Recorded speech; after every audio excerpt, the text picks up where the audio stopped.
Hi friends, எல்லாருக்கும் வணக்கம். கதைவழி பயணம் என்னோடய சேனலை சப்ஸ்கிரைப் பண்ணாமல் பார்த்துட்டு இருந்தீங்கன்னா சப்ஸ்கிரைப் பண்ணி எனக்கு சப்போர்ட் பண்ணுங்கள்.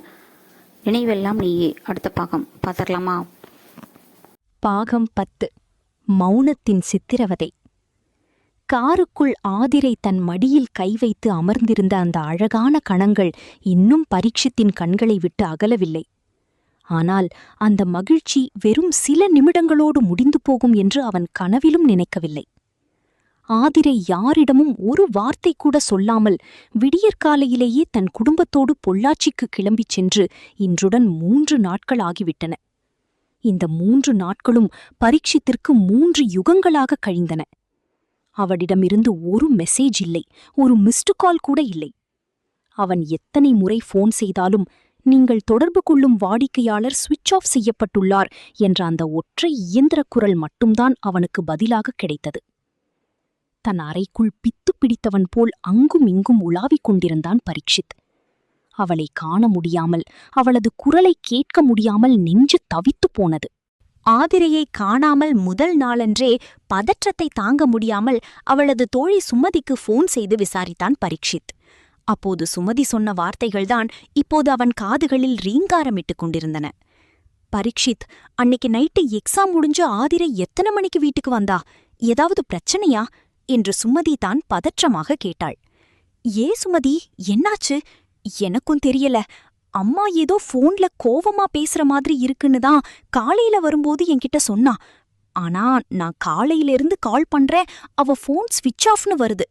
அதனாலதான் என்ன ஏதுன்னு தெரிஞ்சுக்கலாம்னு நான் உனக்கு கால் பண்ணேன். எத்தனை முறை கால் செய்தாலும் ஆதிரை போன் ஸ்விட்ச் ஆஃப்ல இருக்கு என்றான் பரீட்சித். நானும் அவகிட்ட வீட்டுக்கு வந்துட்டியா, என்னாச்சுன்னு கேட்கத்தான் நேத்து நைட்டே கூப்பிட்டேன். ஆதிரை என்கிட்ட பேசும்போதே அவ குரல் ரொம்ப நடுங்கிட்டு இருந்தது. அவளுக்கு பின்னால அவங்க அம்மா ரொம்ப கோவமா கத்தி பேசிட்டு இருந்த சத்தம் கேட்டுச்சு. அப்புறம் ஆதிரை அவசர அவசரமா என்கிட்ட, சுமதி, என் அம்மாய்க்கு உடம்பு சரியில்லையா, நாங்க விடியற்காலையிலேயே பொள்ளாச்சிக்கு கிளம்புறோம்னு சொன்னான். அவ்வளோதான். அதுக்கப்புறம் நான் அவளுக்கு எத்தனை தடவை ட்ரை பண்ணாலும் போன் ஸ்விட்ச் ஆஃப்னு தான் வருது என்று சுமதி கூறினாள். நீ ஒன்னும் பயப்படாத, பிரச்சனை எதுவும் வராது, தப்பா நடக்காது, வந்துருவா. நான் முடிஞ்சா இனியா நம்பருக்கு கால் பண்ணி கேட்டு பாக்கறேன் என்று சொல்லிவிட்டு அவள் போனை வைத்துவிட்டாள். சுமதி சொன்னதை நினைத்து பார்த்த பரீட்சித்திற்குள் ஏதோ ஒரு இனம் புரியாத பயம் தொற்றிக்கொண்டது. அம்மாயிக்கு உடம்பு சரியில்லை என்றால் ஏன் போனை அணைத்து வைக்க வேண்டும்? அவசர அவசரமாக ஏன் பொள்ளாச்சிக்கு கிளம்ப வேண்டும்? கண்டிப்பா அவங்க வீட்டில் ஏதோ பெரிய பிரச்சனை நடந்திருக்கிறது என்று அவன் மனம் துடித்தது. நேரடியாக பொள்ளாச்சிக்கே கிளம்பிச் சென்று அவளை தேடலாமா என்று அவன் கார் சாவியை கையில் எடுத்தபோதுதான் எதிர்பாராத விதமாக அவனது அறைக்கதவு தட்டப்பட்டது. வாசலில் பரீட்சித்தின் அம்மா நின்றிருந்தாள். மகனை பார்ப்பதற்காக சென்னையிலிருந்து திடீரென வந்திருந்தாள் அவளது அம்மா. அம்மா, நீங்களா என்று ஆச்சரியத்துடன் வரவேற்றவன், அப்பா வரலையாம்மா என்று கேட்டான். இல்லடா, பேத்திய பார்க்க போறதா சொல்லிட்டு இருந்தாரு, நாளைக்கு வருவார் என்று நினைக்கிறேன் என்றவள் உள்ளே வந்து பரீட்சித்தின் சோர்வான முகத்தையும் கலைந்து கிடக்கும் அறையையும் பார்த்தாள். ஒரு தாயின் கண்ணிற்கு மகனின் மனமாற்றம் தெரியாமல் போகுமா? சந்தேகத்துடன் அவனது அருகில் வந்தாள். என்னடா பரீட்சித், உன்னோட பர்சனல் எல்லாம் எப்படி இருக்கு? ஏன் இன்னைக்கும் நீ ஹாஸ்பிட்டல் போகலையா? முகம் ஏன் இவ்வளவு வாடிப்போயிருக்கு? என்னடா நடக்குது இங்கே? ஏன் ஒரு மாதிரி இருக்க என்ற அடுக்கடுக்காக கேள்விகளை கேட்டாள். தாயின் பாசமான கேள்விகளுக்கு முன்னால் பரீட்சித்தால் அதற்கு மேல் உண்மையை மறைக்க முடியவில்லை. தன் நெஞ்சில் தேங்கி நின்ற பாரத்தை அப்படியே இறக்கி வைக்கத் தொடங்கினான். அம்மா, நான் ஒரு பொண்ண உயிருக்குயிரா லவ் பண்றேம்மா. நான் ஸ்கூல் படிக்கும்போதே இருந்தே அவ மேல எனக்கு ஒரு ஈர்ப்பு இருந்தது. அவளை பார்க்கத்தான், அவளுக்காக மட்டும்தான் நான் இந்த ஊர் ஹாஸ்பிட்டலுக்கே வேலைக்கு வந்தேன். அவளும் என்ன லவ் பண்றாம்மா. நாங்க 2 பேரும் லவ் பண்ண ஆரம்பிச்சிட்டோம். ஆனா என்று இழுத்தான். மகன் சொன்னதை கேட்டு அதிர்ச்சியடைந்தாலும் தன்னை நிதானப்படுத்திக் கொண்ட அம்மா, ஆனா என்னடா, இப்ப என்ன பிரச்சனை என்றாள். அவங்க வீட்ல ஏதோ பிரச்சனையாயிடுச்சு போலம்மா. அவள அவசரமா ஊருக்கு கூட்டிட்டு போயிட்டாங்க. எனக்கு என்ன ஏதுன்னு தெரியாம தலையே வெடிச்சிடும் போல இருக்கு. மனசு ஃபுல்லா அவளோட நினைப்பாவே இருக்குமா. அதனாலதான் என்னால வேலைக்கு கூட போக முடியல. இன்னையோட அவ இங்கிருந்து போய் 3 நாள் ஆகுது. இதுவரைக்கும் எந்த தகவலும் இல்ல. அவ திரும்பி வரணும். அவளுக்கு என்ன ஆச்சு, எப்படி இருக்கா, என்ன ஏதுன்னு தெரிஞ்சாதான் என்னால அடுத்த ஸ்டெப் எடுத்து வைக்க முடியுமா? அதனாலதான் 1 வாரம் லீவ் போட்டிருக்கேன் என்றான் கவலை தோய்ந்த குரலில். இதைக் கேட்டதும் அம்மாவின் முகம் முற்றிலும் மாறியது. அவளது குரலில் இருந்த கனிவு மறைந்து அந்தஸ்து என்னும் யதார்த்தம் வெளிப்பட்டது. இங்க பாரு பரீட்சித், நீ ஒரு பொண்ணுக்காக வேலைக்கு போகாம லீவ் போட்டுட்டு உட்கார்ந்திருக்கிறதே எனக்கு பிடிக்கல. அதைவிட முக்கியம் உன்னோட இந்த லவ் மேட்டர். நம்ம ஸ்டேட்டஸ் என்ன, அவரோட எதிர்பார்ப்பு என்னன்னு உனக்கு நல்லாவே தெரியும். நீ சொல்ற பொண்ணோட குடும்பம் நம்ம அந்தஸ்துக்கு இல்லைன்னா அப்பா கண்டிப்பா ஒரு காலமும் இந்த கல்யாணத்துக்கு ஒத்துக்க மாட்டாங்க. இதை நான் முதலில் சொல்லிட்டேன் என்று கண்டிப்புடன் கூறினாள். பரீட்சித் தாயையே வெறித்து பார்க்க அவளது அம்மா தன் பேச்சை தொடர்ந்தாள். இப்பவே பாரு, ஆரம்பமே அந்த பொண்ணு வீட்ல ஏதோ பிரச்சனைங்கிற. அவள பார்க்க முடியல, பேச முடியலன்னு நீ வேலை வெட்டிய விட்டுட்டு பைத்தியம் பிடிச்சு உட்கார்ந்திருக்க. நமக்கு இந்த ஊரே வேண்டாம் பரீட்சித். அந்த பொண்ண நீ பேசாம கைவிடுறதுதான் உனக்கும் நம்ம குடும்பத்துக்கும் நல்லது. சீக்கிரமா இந்த வேலையை ரிசைன் பண்ணு, இல்லனா சென்னைக்கு டிரான்ஸ்ஃபர் வாங்கிக்கோ. நம்ம ஊருக்கே போயிடலாம் என்ற தீர்க்கமாக கூறினாள் அவளது அம்மா. அம்மாவின் வார்த்தைகள் பரீட்சித்தின் நெஞ்சில் ஈட்டியாக பாய்ந்தது. ஒருபுறம் ஆதிரை இல்லாத தவிப்பு, மறுபுறம் சுமதியின் அதிர்ச்சி தகவல். இப்போது தன் சொந்த அம்மாவே ஆதிரையை கைவிடச் சொல்வது என நாலாபுறமும் அவனுக்கு நெருக்கடி முற்றியது. ஆனால் அவனது காதல் சாதாரணமானதா என்ன? கண்களில் கண்ணீரோடு தன் அம்மாவை நிமிர்ந்து பார்த்தான் பரீட்சித். அவனது பார்வையில் ஒரு வைராகியம் தெரிந்தது. இல்லம்மா, என்னால ஆதிரைய மறக்க முடியாது. அவளோட ஏழ்மை எனக்கு ஒரு தடையா தெரியல. அவள பார்க்காம என்ன ஏதுன்னு தெரிஞ்சுக்காம என்னால சென்னைக்கு வர முடியாதுமா என்ற ஆவேசமாக கூறினான். அம்மாவின் பேச்சையும் மீறி தன் கார் சாவியை இறுக்கமாக கையில் எடுத்துக்கொண்டு ஆதிரையை தேடி பொள்ளாச்சிக்கு கிளம்ப தயாரானான் பரீட்சித். பரீட்சித்தின் கார் அதிவேகமாகச் சென்று கொண்டிருந்தது. அவனது கைகள் ஸ்டியரிங்கை பிடித்திருந்தாலும் மனம் முழுக்க ஆதிரையின் முகம் மட்டுமே நிறைந்து வழிந்தது. எப்படியாவது அவளை பார்த்துவிட வேண்டும், இந்த மௌனத்திற்கு ஒரு விடை தேடிவிட வேண்டும் என்ற வெறியோடு அவன் காரை செலுத்திக் கொண்டிருந்தான். அவன் சென்ற அந்த பாதையின் எதிர்ப்புறமாக வளைந்து நெளிந்து வரும் கிராமத்துச் சாலையில் ஒரு டவுன் பஸ் வந்து அங்குள்ள பஸ் ஸ்டாப்பில் பிரேக் சத்தத்துடன் நின்றது. பரீட்சித் தன் காரின் வேகத்தை குறைத்து கடக்க முயன்றபோது அந்த பஸ்ஸிலிருந்து ஏகப்பட்ட கிராமத்து மக்கள் கூட்டமாக இறங்கினார்கள். திடீரென அந்த கூட்டத்திற்கு நடுவே பரீட்சித்தின் கண்கள் ஒரு நொடி நிலைத்து நின்றன. அந்த பிரம்மை அவனுக்குள் மின்னலாக தாக்கியது. ஆதிரை! ஆம், கூட்ட நெரிசலிலும் அவனுக்கு அப்பட்டமாக தெரிந்தது அவளது முகம்தான். உடனே பதற்றத்துடன் தன் காரை சாலையின் ஓரமாக நிறுத்தினான். நெஞ்சு படபடவென அடிக்க காரின் கண்ணாடி வழியே யார் யார் வருகிறார்கள் என்று உற்று கவனித்தான். பஸ்ஸிலிருந்து ஆதிரை, அவளது அம்மா பூமியின், தங்கை இனியா மற்றும் அவளது அப்பா சுந்தரம் என நால்வரும் கையில் துணிப்பைகளுடன் இறங்கி நடந்து வந்து கொண்டிருந்தனர். அவர்களை பார்த்த அந்த நொடியில் பரீட்சித்திற்கு போன உயிர் திரும்ப வந்தது போலிருந்தது. 3 நாட்களாக தன் கண்களுக்கு கண்ணீர் தந்து ஒரு வார்த்தை கூட பேசாமல் தன்னை தவிக்க விட்டவள் இதோ தன் கண்முன்னால் நிற்கிறாள். ஓடிச் சென்று அவளை கட்டியணைத்துக் கொண்டு அழுது விடலாம் போலிருந்தது அவனுக்கு. ஆனால் அடுத்த சில நொடிகள் அவர்களின் முகங்களை உற்று நோக்கிய பரீட்சித்தின் சந்தோஷம் அப்படியே சுக்குநூறாக உடைந்தது. நடந்து வரும் அந்த நால்வரின் முகத்திலும் துளி கூட மகிழ்ச்சி இல்லை என்பது அப்பட்டமாக தெரிந்தது. ஏதோ ஒரு பெரும் சோகம் அவர்களை ஆட்கொண்டிருந்தது. அதிலும் ஆதிரையின் முகத்தில் எந்த ஒரு உணர்வும் இல்லை. ஒரு கற்சிலை போல, உயிரற்றவள் போல மெதுவாக நடந்து வந்து கொண்டிருந்தான். அவர்கள் காரை நெருங்கி வரும் வேளையில் ஆதிரையின் கண்கள் சாலையோரம் நின்ற அந்த பரிச்சயமான காரின் மீது விழுந்தன. உள்ளே கண்டிப்பாக பரீட்சித்தான் இருக்கிறான் என்பதை அவளது மனம் உணர்ந்து கொண்டது. ஒரு நொடி அவளது கால்கள் தயங்கின. ஆனால் அடுத்த கணமே தன் உணர்ச்சிகளை கட்டுப்படுத்திக் கொண்டு அந்த காரை நிமிர்ந்து கூட பார்க்காமல் தன் பார்வையை திருப்பிக் கொண்டு அப்படியே கடந்து சென்றாள். அவள் தன் காரை அண்ணாந்து பார்ப்பதும், பிறகு தன்னை முற்றிலும் கண்டுகொள்ளாதவள் போல முகத்தை திருப்பிக் கொண்டு செல்வதையும் காரின் உள்ளே அமர்ந்து பார்த்து கொண்டிருந்த பரீட்சித்திற்கு என்ன செய்வதென்றே தெரியவில்லை. அவனது உள்ளம் வலியால் துடித்தது. இந்த காருக்குள் நான் தான் இருக்கேன்னு தெரிஞ்சும் என்னை நன்றாக பார்த்தும் பார்க்காதது போல போறாளே, இவளுக்கு என்ன ஆச்சு? ஒருவேளை அவங்க பெற்றோர் கூட இருக்காங்கன்றதுக்காக இப்படி நடக்கிறாளா என்று அவனது மனம் 1000 கேள்விகளால் ரணமானது. அதற்கு மேல் அவனால் காரில் அமர்ந்திருக்க முடியவில்லை. கார் சாவியை உருவிக்கொண்டு சட்டென காரை விட்டு கீழே இறங்கினான். ஆதிரையின் அம்மா பூமையில் நமக்கு நல்ல அறிமுகமானவர்தானே, அவர்களிடம் நலம் விசாரிப்பது போல பேசலாம் என்ற எண்ணத்தில் அவர்களுக்கு பின்னாடியே வேகமாக ஓடிச் சென்றான். ஆதிரை, ஆதிரை என்று கூப்பிட்டுக் கொண்டே பரீட்சித் பின்னால் ஓட அந்த நால்வரும் திடுக்கிட்டு திரும்பி பார்த்தனர். அவர்களின் அருகில் சென்று தன் மூச்சையும் பதற்றத்தையும் நிதானப்படுத்திக் கொண்ட பரீட்சித் வேறு எவரையும் பாராமல் ஆதிரையையே கண்ணிமைக்காமல் பார்த்தான். ஆனால் ஆதிரையோ தன் பார்வையை பூமியை நோக்கி தாழ்த்திக் கொண்டாளே தவிர அவனது முகத்தை பார்க்கவே இல்லை. பரீட்சித் மெதுவாக பூமையிலின் பக்கம் திரும்பி பேசத் தொடங்கினான். இந்த பரீட்சித் ஏன் இப்ப நம்மை கூப்பிடுகிறான் என்ற ஆதிரையின் அப்பா சுந்தரத்திற்கு சந்தேகம் மேலோங்கியது. ஏற்கனவே பரீட்சித்தின் காரில் வந்து ஆதிரை பஸ் ஸ்டாப்பில் இறங்கியதை பார்த்தவர் அவர்தானே. அதனால் அவர் தன் சந்தேகத்தை மறைத்துக் கொண்டு முகமரியாதைக்காக, ஏன் தம்பி, டாக்டர் தம்பி, ஏன் இப்படி மூச்சிறைக்க ஓடி வர்றீங்க, என்னாச்சு என்று எதுவும் தெரியாதது போல யதார்த்தமாக கேட்டார். பரீட்சித் தன்னை சமாளித்துக் கொண்டு, அது நான் என் ஃப்ரெண்ட பாக்குறதுக்காக இந்த வழியா போயிட்டு இருந்தேன். நீங்க எல்லாரும் ஒன்னா போறத பார்த்தேன், அதான் பேசலாம்னு வந்தேன். என்னாச்சு ஆண்டி, எல்லாரும் ஓகே தானே? குடும்பத்தோட எங்கேயோ கிளம்பி போயிட்டு வர்றீங்க போல, அதான் என்ன ஏதுன்னு விசாரிக்கலாம்னு நினைச்சேன் ஆண்டி என்று பூமையிலை பார்த்து கேட்டான். பூமையில் அவனது முகத்தை கூட சரியாக பார்க்காமல், இல்ல தம்பி, ஒண்ணுமில்ல, ஒரு விசேஷமா ஊருக்கு போயிட்டு வந்தோம் தம்பி, வேற ஒண்ணுமில்ல, நீங்க வாங்கடி போலாம் என்று தன் பிள்ளைகளை அவசர அவசரமாக அழைத்துக் கொண்டு நடக்கத் தொடங்கினார்.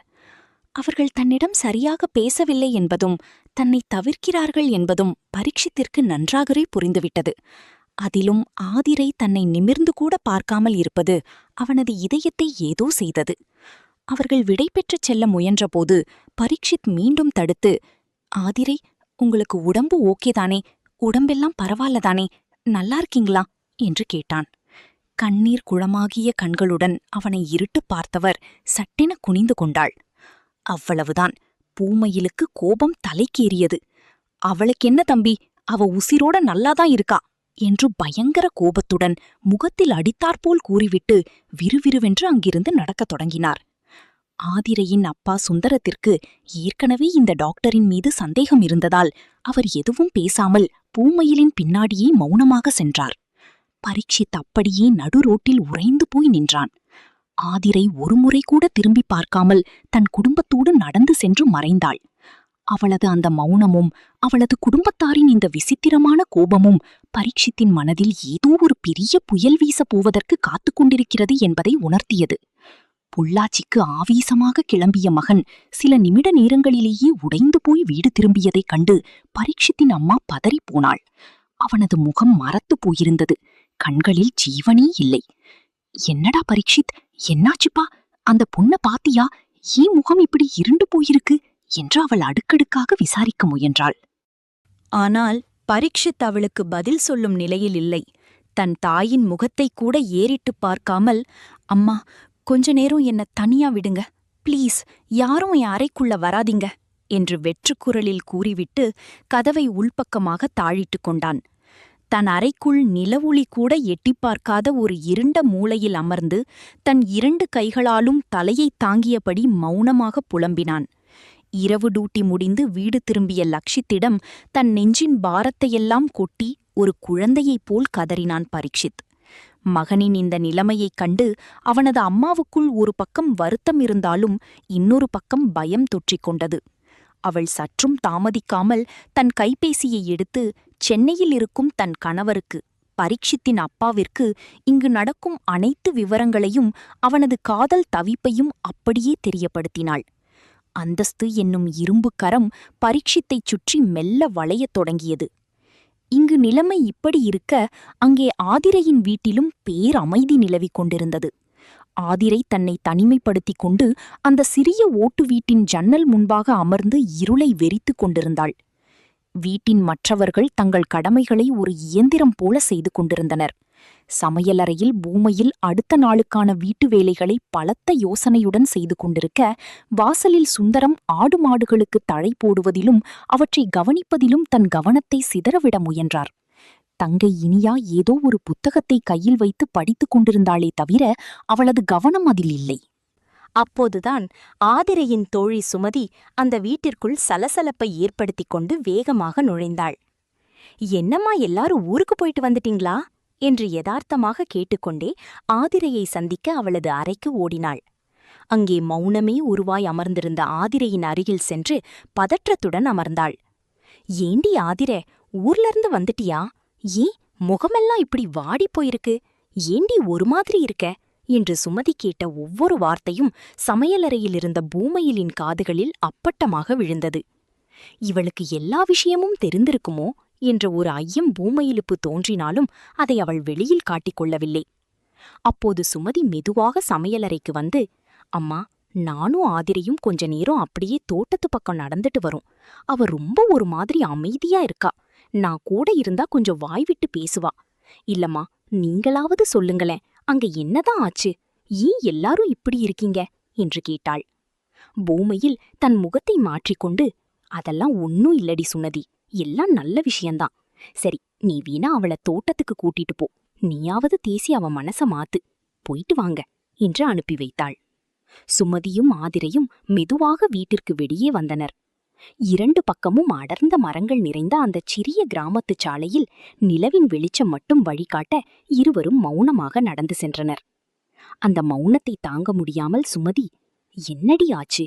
என்கிட்ட கூட பேச மாட்டியா ஆதிர என்று உருக்கமாக கேட்டாள். அவ்வளவுதான்.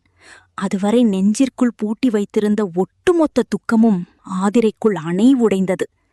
அவள் சுமதியை இறுக்கமாக கட்டித் தழுவிக்கொண்டு சத்தமில்லாமல் தேம்பி தேம்பி அழத் தொடங்கினாள்.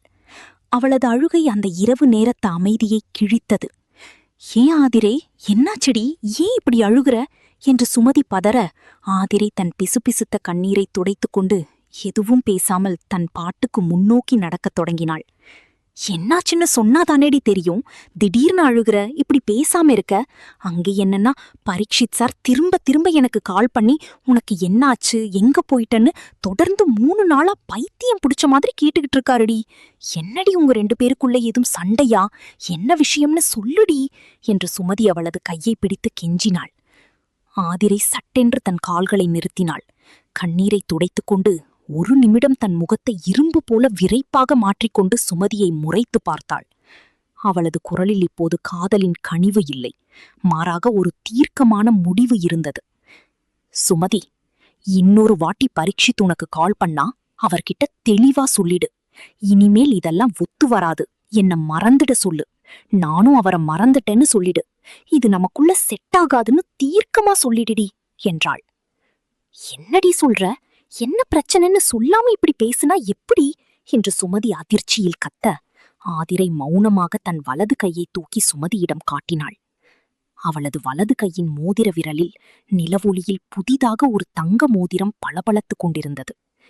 என்னடி இது புதுசா இருக்கு, இதை ஏன் என்கிட்ட காமிக்கிற என்று சுமதி புரியாமல் கேட்க, ஆதிரையின் உதடுகள் நடுங்கின. இது என்னுடைய நிச்சயதார்த்த மோதிரடி. எனக்கு நிச்சயம் பண்ணிட்டாங்க. அந்த வீட்டு மாப்பிளைக்கு பேசி முடிச்சு மோதிரம் மாத்தியாச்சு. இது அவர் போட்ட நிச்சயதார்த்த மோதிரம்தான் என்று கூறிவிட்டு வெறித்து பார்த்தாள். சுமதி அப்படியே அதிர்ச்சியில் உறைந்து போனாள். என்னடி சொல்ற? இப்படியெல்லாம் திடீர்னு எப்படிடி நடக்கும்? என் அம்மாயிக்கு உடம்பு முடியலன்னு பார்க்க கூப்பிட்டாங்க இல்லையா? நாங்க போன இடத்தில் அவரோட பேரன், மிலிட்ரி மாப்பிள்ளை இளங்கோவனும் அப்புறம் அவரோட பெற்றோர் எல்லாரும் வந்திருந்தாங்கடி. அந்த பாட்டி, உங்க கல்யாணத்தை பாக்குற வரைக்கும் நான் உசுரோட இருப்பேனான்னு தெரியல. இப்போ கல்யாணம் பண்ற மாசமும் கிடையாது. அதனால என் கண் முன்னாடி இவங்களுக்கு நிச்சயதார்த்தமாவது பண்ணி வைங்க. அத நான் கண் குளிர பாத்துட்டு போய் சேர்றேன்னு சொந்த பந்தங்கள் எல்லாத்தையும் கூட்டி வச்சு அழுதாங்கடி. எங்க வீட்டிலையும் பேசி என்ன சம்மதிக்க வச்சிட்டாங்க. நீ சொல்லலையாடி? நீ பரீட்சித்த லவ் பண்றத உங்க அப்பா அம்மா கிட்ட சொல்ல வேண்டியதுதானே என்று சுமதி ஆத்திரமாக கேட்டாள். சொன்னேண்டி. என் அப்பா அம்மா கால்ல விழுந்து கெஞ்சினேன். எனக்கு இந்த கல்யாணம் வேண்டாம், எனக்கு பரீட்சித்த புடிச்சிருக்குன்னு எவ்வளவோ அழுது பார்த்தேண்டி. ஆனா அந்த குடும்பம் வேற, நம்ம குடும்பம் வேற. அந்தஸ்து, ஜாதி, குலம்னு எதுவுமே நம்ம 2 குடும்பத்துக்கும் ஒத்து வராது. சொந்தத்துல பண்றதுதான் நல்லதுன்னு எவ்வளவோ பேசி புரிய வைக்க பார்த்தாங்க. நான் அப்பவும் ஒத்துக்கலடி என்று சொல்லும்போதே ஆதிரையின் குரல் தழுதழுத்தது. அப்புறம் எப்படிடி ஒத்துக்கிட்ட? நான் கடைசி வரைக்கும் முடியாதுன்னு சொன்னப்போ என் அப்பாவும் அம்மாவும், நீ இந்த கல்யாணத்துக்கு ஒத்துக்கலைனா நாங்க 2 பேரும் உங்க கண் முன்னாடியே விஷத்தை குடிச்சு செத்துருவோன்னு சொன்னாங்கடி. அப்படி சொன்ன அப்புறம் நான் என்னடி பண்ண முடியும்? என் பெத்தவங்க உசுர விடவா என் காதல் முக்கியம்? மனச கல்லாக்கிக்கிட்டு ஒத்துக்கிட்டேன். நிச்சயமும் முடிஞ்சது. ஆதிரை விம்மி அழுதாள். ப்ளீஸ் சுமதி, இதுக்கு மேல நான் பரீட்சித்த பத்தி பேசுறதே தப்பு. அவரோட முகத்தை பார்க்க கூடாது, பேசக்கூடாதுன்னு தான் இன்னைக்கு கார்ல அவரை பார்த்தும் பார்க்காத மாதிரி கடந்து வந்தேன். அவரோட 10 வருஷ கால எதிர்பார்ப்பு, தவிப்பு எல்லாமே எனக்கு தெரியும் சுமதி. ஒருவேளை இந்த மாப்பிள்ள முன்னாடியே என் வாழ்க்கையில வந்திருந்தா இந்நேரம் எங்க கல்யாணம் அது பாட்டுக்கு நடந்திருக்கும். நானும் முடியாதுன்னு சொல்லியிருக்க மாட்டேன். ஆனா இந்த 1 மாச பழக்கம் என்ன அப்படியெல்லாம் பேச வச்சுது. ஆனா ஒரு பிரயோஜனமும் இல்ல. இந்த 1 மாச காதல் என் வாழ்க்கையே மாத்திடும்னு நான் நினைக்கலடி. காலப்போக்குல எல்லாம் பழகிடும். நானும் எல்லாத்தையும் மறந்துடுவேன். ஆதிரை சுமதியின் கைகளை பிடித்துக்கொண்டு கெஞ்சினாள். நீதாண்டி அவருக்கு பொறுமையா சொல்லி புரிய வைக்கணும். எனக்காகத்தான் இந்த ஊருக்கு வந்தேன்னு சொன்னாரு. இப்போ எல்லாமே முடிஞ்சு போச்சு. அவங்க அம்மா பாக்குற, அவங்க அந்தஸ்துக்கேத்த ஒரு நல்ல புள்ளையா பார்த்து கல்யாணம் பண்ணிக்கிட்டு சந்தோஷமா இருக்க சொன்னேன்னு சொல்லு. அவங்க ஊருக்கே கிளம்பி போயிடுங்கன்னு சொல்லிடுடி. கடைசியாக தன் உடைந்த இதயத்தின் பாரத்தோடு ஆதிரை சொன்னாள். அவரை என் புருஷனா அடையறதுக்கு எனக்கு கொடுத்து வைக்கல. எனக்கு அந்த அதிர்ஷ்டம் இல்லைன்னு நான் நினைச்சுக்கிறேன். ஆனா இந்த எந்த எமோஷனலையும் அவர்கிட்ட சொல்லிட்டு இருக்காதடி. ஆதிரைக்கு நிச்சயம் ஆயிடுச்சு. அவ கல்யாணத்துக்கு சம்மதிச்சிட்டா. அவளை மறந்துடுங்கன்னு மட்டும் சொல்லிடு. இதை கூறி முடித்த ஆதிரை தன் முகத்தில் இருந்த கண்ணீரை துடைத்துக்கொண்டு மீண்டும் அந்த மௌன முகமூடியை அணிந்து கொண்டு விறுவிறுவென்று வீட்டை நோக்கி நடக்கத் தொடங்கினாள். அவளது பின்னால் நிலவொளியில் தனியாக நின்று கவலையோடு அவளையே பார்த்து கொண்டிருந்தாள் சுமதி. மீண்டும் வருவாள்.